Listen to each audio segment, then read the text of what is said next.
Hello, this is Carter Johnson. And this is Mason Blakeney. And we studied the dynasty of ancient Egypt. The River of Opportunity. Today we will be talking about the great beginning of ancient Egypt. This is part 1 of a 3-part series. In ancient Egypt, they worshipped animals and lived with many types of them, such as large cats. I don't know how they thrived with tigers and lions, but they did. They had many pets, like cats and sometimes fish. I don't think that would be the best mix, but somehow they figured it out. They also lived with crocodiles and hippos. They made many paintings about the animals they worshipped. They worshipped a lot of animals and gods. I don't know how they would worship them all, but there has to be a way because they did it.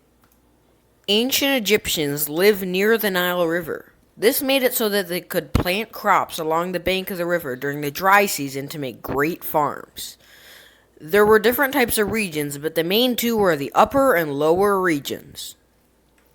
The names are actually misleading because the upper parts were actually the southern parts and the lower parts were actually the northern parts.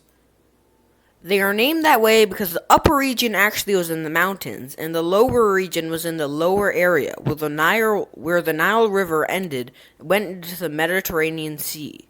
The upper region would bring nutrients down the Nile River, so that the soil is rich in nutrients and would be nicknamed black soil. This gave them a lot of resources to trade among themselves and other civilizations, which made them very rich in the beginning. I gotta be honest, that was their best choice by far because the Nile River has so much to offer. That is the main reason why they actually had their golden age. The best thing about the dynasty of ancient Egypt. Fun fact, ancient Egyptians created a crazy invention called the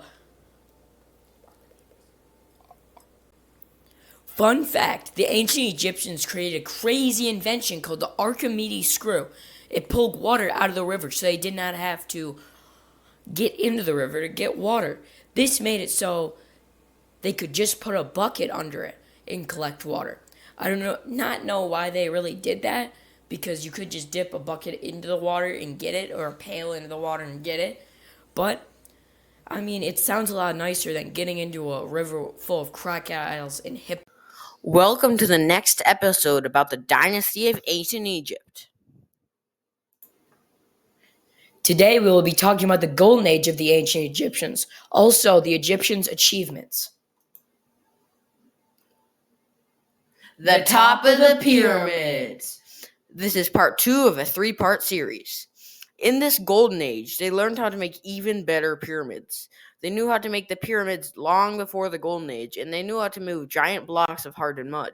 They made globs of mud and laid them out to dry. That sounds like fun. They then dragged them along the base of the pyramid. Then they dragged them to the spot they wanted and made another one. I bet that they had to use a lot of people to do all that.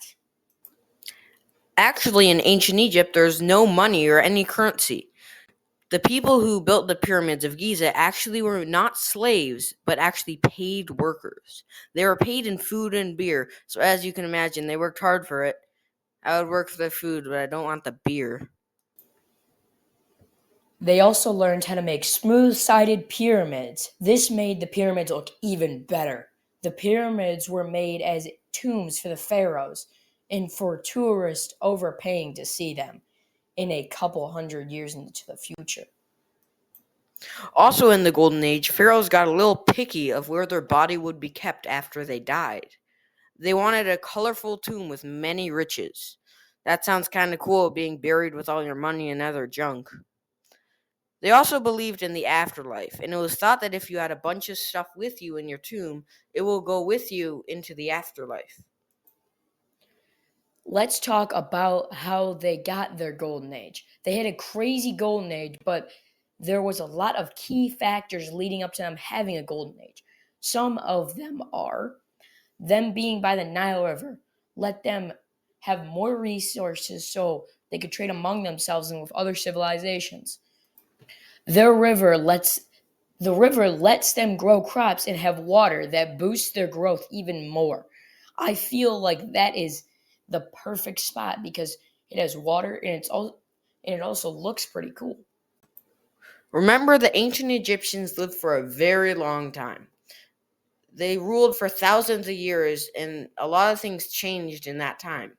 They experimented with new things and would even make new inventions. They're among the longest lasting ancient civilizations. They used a lot of new inventions, but did you know they were among the first people to use swords in combat? They also used things called pikes. They were like spears, but not meant to be thrown. They were rather meant to be poking the opponent. Egypt's e- Egyptians tried to save them but failed. Then the Assyrians took over ancient Egypt, but then after that they got locked in a war against many different civilizations. Egypt tried to save them, but they failed. Aww. And then Alexander the Third or Alexander the Great showed up. This is where the Egyptians were in trouble because they were not on guard.